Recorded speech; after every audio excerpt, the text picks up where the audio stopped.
L'obsolescence programmée est à la base de la formidable croissance économique qu'a connue le monde occidental à partir des années 50.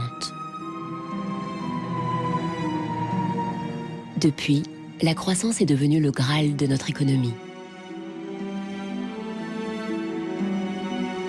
Nous vivons dans une société de croissance dont la logique est non pas croître pour satisfaire les besoins, mais croître pour croître, croître à l'infini, faire croître sans limite la production et pour justifier cette croissance de la production, faire croître sans limite la consommation. Serge Latouche, un des critiques de la société de croissance les plus connus, a beaucoup écrit sur ces mécanismes. Au fond, il y a trois instruments fondamentaux qui sont la publicité, l'obsolescence programmée et le crédit.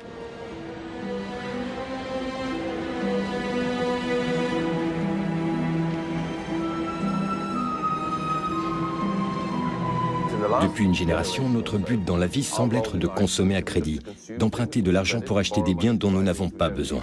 Cela n'a aucun sens.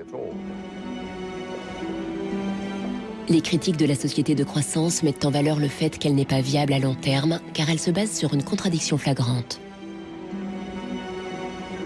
Celui qui croit qu'une croissance infinie est compatible avec une planète finie est soit un fou, soit un économiste.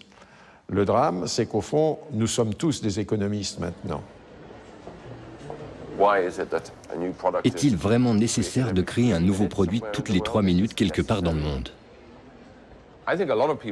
Je crois que beaucoup de gens se sont rendus compte que les choses devaient changer, surtout quand les politiciens leur ont dit d'acheter et de consommer pour relancer l'économie. On peut dire qu'avec la société de croissance, on est embarqué dans un bolide qui, désormais, manifestement, n'a plus de pilote, qui va à toute allure et dont on peut prévoir le destin, qui est soit de se fracasser contre un mur, soit de sombrer dans un précipice.